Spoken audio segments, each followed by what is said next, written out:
¿Por qué las mujeres no deben ser pastoras? ¿No deben?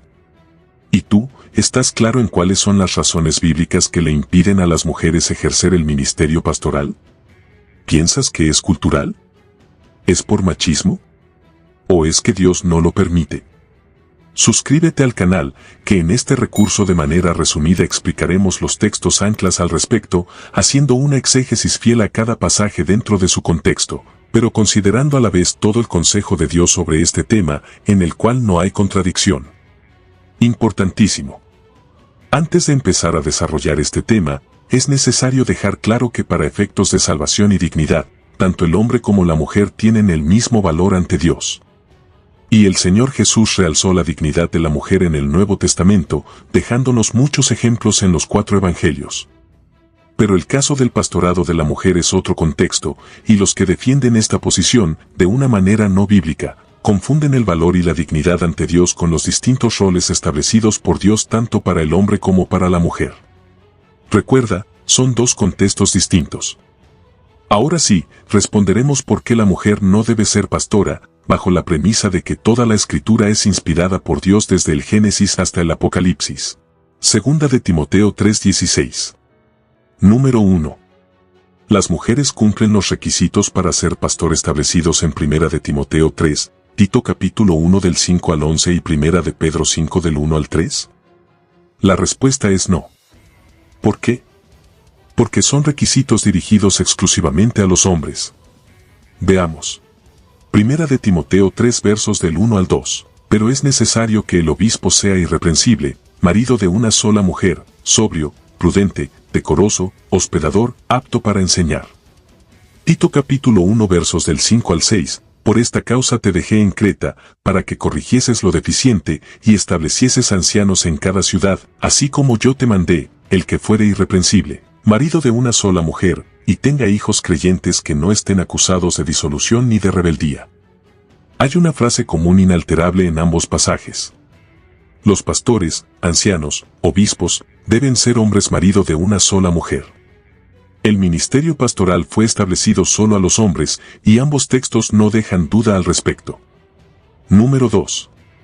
¿Aprueba Dios el pastorado de la mujer en otro sentido o como excepción a la regla? La respuesta es no. ¿Por qué?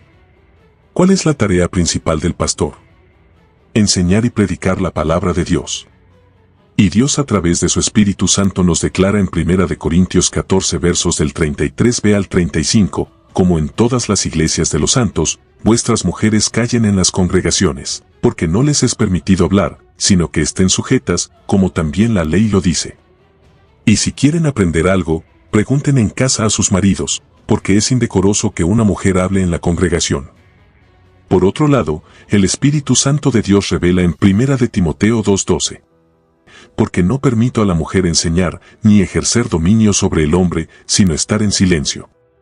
En estos 2 pasajes se establece que la mujer no puede enseñar a los hombres. Y si la mujer no puede enseñar a los hombres ni ejercer dominio sobre él, y los 2 roles principales de un pastor es predicar y enseñar la palabra de Dios y pastorear a las ovejas, esto la descalifica para el ministerio pastoral. Número 3. ¿Es un tema cultural exclusivo a los corintios? La respuesta es no. ¿Pero por qué? Como ya lo vimos en 1 de Corintios 14 del 33b al 35, en todas las iglesias de los santos, vuestras mujeres callen en las congregaciones, porque no les es permitido hablar, sino que estén sujetas, como también la ley lo dice. Primera frase clave. En todas las iglesias de los santos. ¿Dónde deben las mujeres permanecer y aprender en silencio? ¿Solo en Corinto? No, ¿dónde? En todas las iglesias de los santos. ¿Y quiénes son la iglesia y quiénes son los santos? Todos los creyentes que fuimos adheridos al cuerpo de Cristo como miembros de su iglesia cuando creímos y fuimos sellados con el Espíritu Santo, según Efesios 1:13. Segunda frase clave. La ley lo dice.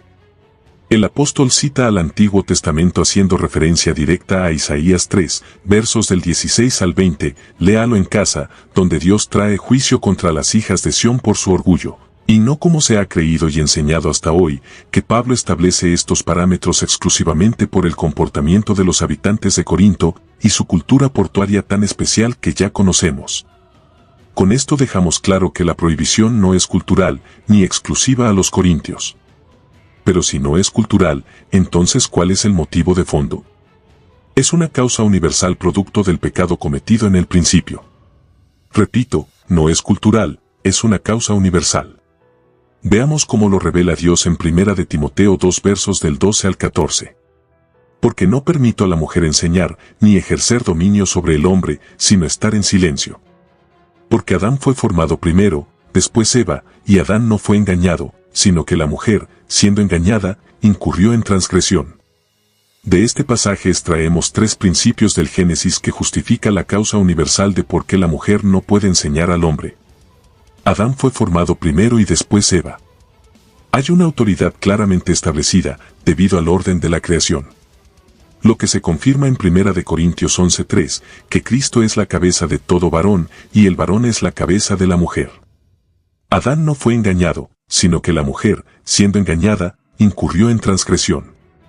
Cuando la mujer tomó el liderazgo por primera vez, fue engañada e incurrió en una transgresión cósmica que afecta a toda la creación hasta hoy.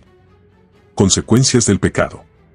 Génesis 3 revela todas las maldiciones como consecuencia de ese pecado, para la serpiente, para el hombre y para la tierra.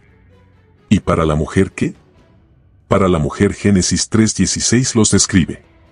Multiplicaré en gran manera los dolores en tus preñeces, con dolor darás a luz los hijos, y tu deseo será para tu marido, y él se enseñoreará de ti. Sí.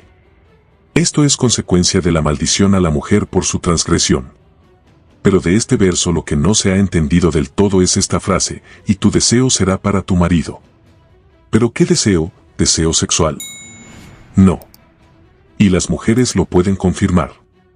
Este es un deseo constante de enseñorearse y dominar al hombre y de ser cabeza. Esta interpretación de la maldición se basa en Génesis 4:7, la ofrenda de Caín, ya que se usan las palabras y gramática idénticas para mostrar el conflicto que tendrá el hombre con el pecado, conforme el pecado busca gobernarlo. Cito, con todo esto, a ti será su deseo, y tú te enseñorearás de él.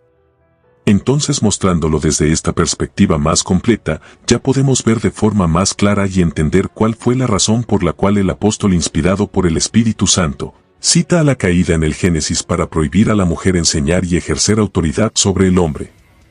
Dicho en palabras simples, producto de la maldición por el pecado, la mujer va a querer dominar al hombre.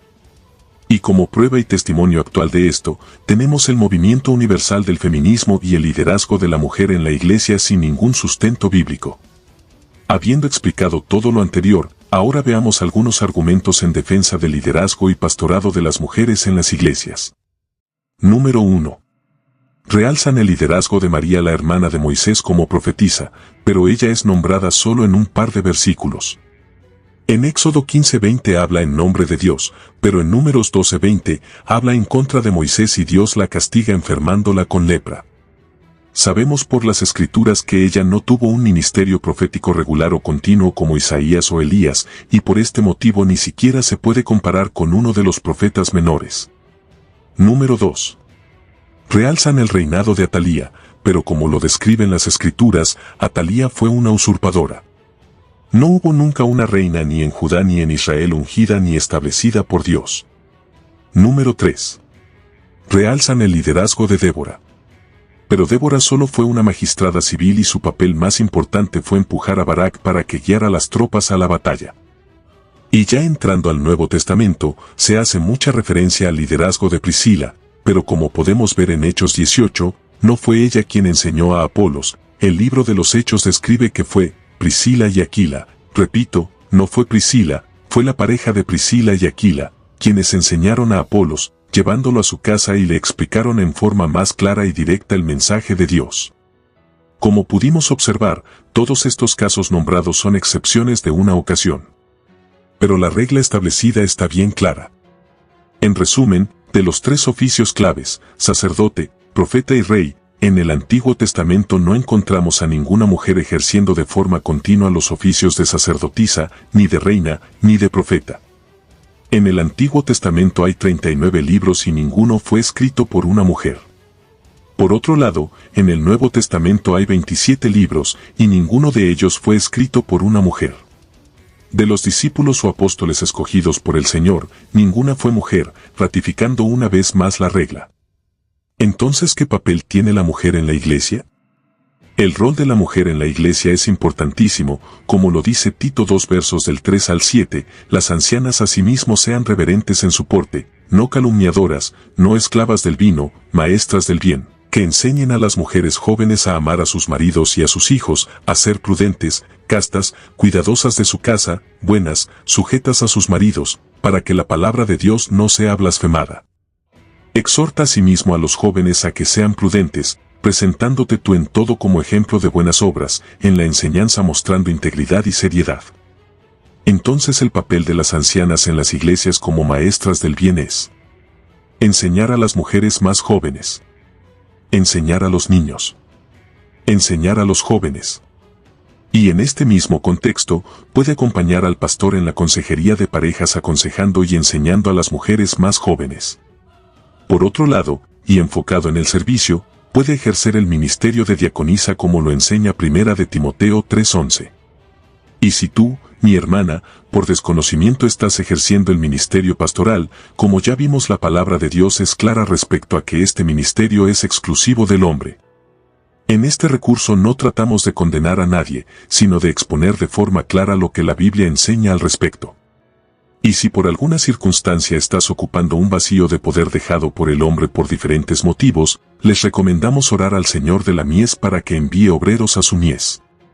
Y también le aconsejamos que visite al seminario más cercano y exponga la necesidad de pastor en su congregación, para que envíen a estudiantes como misioneros que tengan el llamado y cumplan con los requisitos para el ministerio, y que su iglesia local pueda confirmar ese llamado, y si Dios quiere, lo puedan consagrar en tu iglesia como pastor, cumpliendo así con lo establecido por Dios para este ministerio.